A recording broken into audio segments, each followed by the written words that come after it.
Hi there, Gemini, and welcome back to Star Lord is Tarot. This is your tarot forecast for the month of September 2023. I went ahead, shuffled the cards, laid them all out in the monthly format where we take it down week by week with a central energy. So let's get to your reading. Gemini, your overall energy is the Hierophant in the upright position. Taurus got it in the exact same situation. Could be significant for some of you. So the Hierophant in the central position, I'm going to tell you the same thing I told Taurus. There could be an ability, a probability, an opportunity to commit to something this month. And while it's your central energy, you may seriously want to think about this commitment in a good way, like really seriously contemplate it and think about it. It could be something that in terms of your career, maybe a contract for some of you, could be a relationship, but this would be more of a traditional relationship where perhaps some of you are thinking about asking someone to marry you, that type of thing. This is like traditional stuff here. Some of you want to take a traditional route in terms of maybe your career, your business, your jobs, things like that. Others of you, maybe you're being offered something. It could be a term position, like say, especially significant if you work for the government or schools or things like that. They often offer you like a contract, a term contract. It could be 6-month contract, could be a year contract, could be committing to moving to a place, signing, mortgages, leases, things like that. It could be committing to going to a place. Sometimes this can come up when we decide to, take a year off and go spend it overseas, or we decide to take a job or something like that. It's something formal and serious, but you have to take it seriously because it is a serious commitment. Like the Hierophant's commitments are not lighthearted. It's not something like, yeah, sure, I'll do that, and then a month later you change your mind. This is something that you seriously need to contemplate on and give it a shot if this is what you are looking for. In week 1, you have the 9 of Wands in the upright, rooted down by the King of Pentacles. So the 9 of Wands is the wounded warrior energy. This is where we could have fought many battles on the same front over and over and over again. For some of you, it could represent the same financial problems over and over again. It could be a health problem. It could be a relationship problem. It could be, you name it. It's anything that where we feels like we keep banging our head up against that same brick wall. But the thing about the 9 of Wands is this is the wounded warrior, but yes, he has strength in reserve, though. He's ready to fight another day if he should have to. Should he have to? Maybe, maybe not, but it's not indications that you do. It's just that sort of feeling like, oh boy, here we go again. So, just take a deep breath and assess whether or not this is a situation that could turn into that again, but maybe not. Like, this is the thing you have to understand. Although it may feel like this is a trigger point for you, I always come to this point and here we go again. It doesn't always turn out that way. So think about that. In week 1, you've got the King of Pentacles rooting it down. Now, the King of Pentacles could be a love interest for some of you. First of all, it's a court card, so it could be representing a person. If it's representing a person, this is Earth energy, Taurus, Virgo, Capricorn, Sun, Moon, or Rising.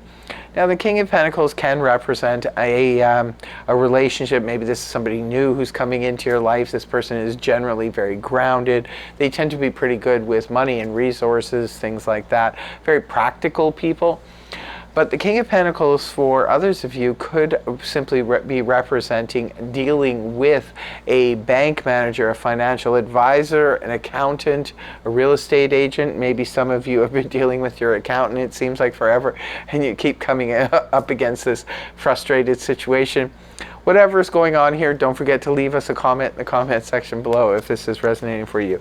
But it looks like something, and it could be connected to the practical aspects of your life here, Gemini. Either a practical relationship, or it could be practical matters, your financial matters, your material goods, your home, your business, that type of thing. And it could be like oh, here I go again, right off the hop. We're like, we got to deal with this again. Could be a financial matter, what have you. Okay, in week 2, you have the 2 of Pentacles in the upright, rooted down by the 8 of Wands reversed. So the 2 of Pentacles, this is harmony in the midst of change. In week 2, something could be changing up, could be with your finances. Sometimes this can indicate juggling our finances to make everything, all the checks and balances work out. Others of you, this could be taking on an additional thing, maybe to make money. It could be, a side hustle. It could be indicating, taking on a secondary property. Sometimes people will buy cottages when they have homes. And this indicates, though, it's all good. We're just working with the energy. We're balancing it out. It's a 2, so a very balanced number. So this could be balancing it out and making it all click and all work. Could be, like I said, switching finances around. It looks like a financial matter in week 1. So this could be about moving and shifting your finances for some reason. And then the 8 of Wands is here in the reverse position. So the 8 of Wands upright, this is about lots of communication coming through. This, when it's in reverse, can indicate stuck communication. Now, it could be, again, about financial situations. It could be about moves. Sometimes the 2 of Pentacles can indicate moving from one place to the other, business, shifting business locations or homes and stuff. There could be a delay with that. Not surprising with Mercury retrograde at this time. It will be turning forward later on in September, but it could be due to, this is stuck communication, where communication needs to be coming through and it's just not. So take it as you will. Just apply it to your situation if that makes sense. It could be that you're waiting on something. You could be waiting on paperwork. You could be waiting on people to get back to you. You could be waiting on travel. It could be indicating travel delays, those kinds of things. So moving on to week 3, you have the 8 of Swords in the upright, rooted down by the 7 of Swords reversed. Well, the 8 of Swords here, my dear Geminis, indicates that you feel stuck in a situation. There's a lot of energy here of stuckness with the 9 of Wands, and now this coming up. This is where we feel trapped in a situation. We feel like there's no way out. And other people piping in and throwing in their 2 cents can be making it worse, making us, fear-mongering, making us feel that we're super trapped. We're up in our head too much. We're overthinking a situation, and we feel like there is no way out. But what's interesting about week 3 is that you have the 7 of Swords rooting it down in reverse. This is a card that represents an escape. So this can indicate that you do find an escape route. You find a way to get out of the situation, or the stuckness at least. And it's about no longer avoiding it. 7 of Swords reversed. We're no longer avoiding something. So it could be you're frustrated in week 3. It's time to get past that frustration. And I think you do it, because in week 3 you have the 7 of Swords. It's like, no, I'm not putting this off any longer. I'm not delaying this. I'm just going to deal with this situation head on. And in week 4, you have the 8 of Pentacles in the reverse position. Interesting, rooted down by the Devil in reverse. So the 8 of Pentacles in the upright, this is the worker bee card. This is the nose to the grindstone, just, getting through, working towards a goal. When it's reversed, though, this can point back to the 7 of Pentacles in the upright, which is a card that represents reevaluating things. So it looks like in week 4, you come to a point where you need to reevaluate your situation. You're reevaluating your financial situation, and you're deciding to stop the work in progress, and you're going to just now reflect on what has done. It looks like you need to figure something out here. And then the Devil here, the Capricorn energy in reverse, rooting it down. This is all about sticking to your guns, feel the fear, do it anyway, like pushing past fear. It's really good energy when it's in the reverse position.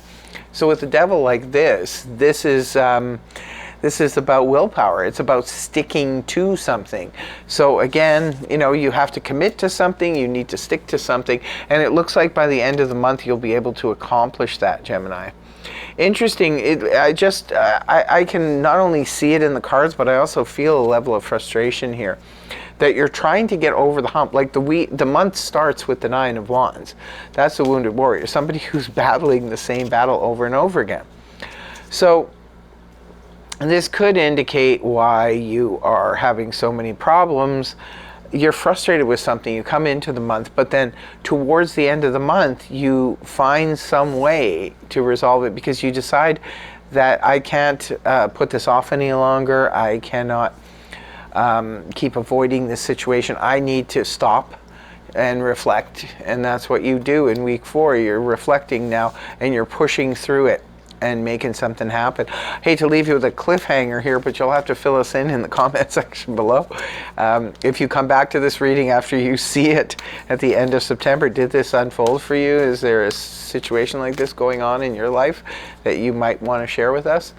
So, as always, in closing, I pulled 2 cards from the Zodiac deck. One is for love and romance, and the second is career and finance. So we'll pull the first one for love and romance. What do we have here? It says awakening Taurus, or not Taurus, Aquarius.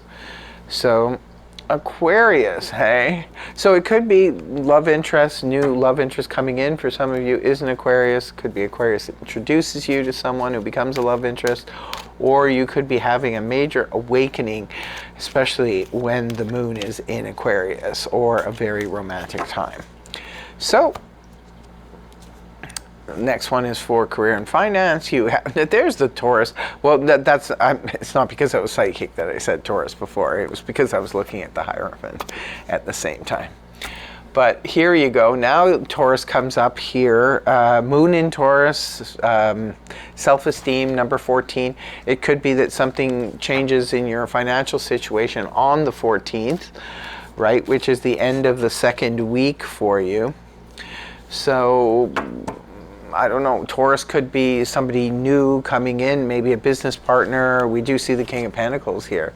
So it could be a business partner. You could be dealing with a Taurus over financial matters. It could be on the 14th, or it could be just simply when the moon is in Taurus.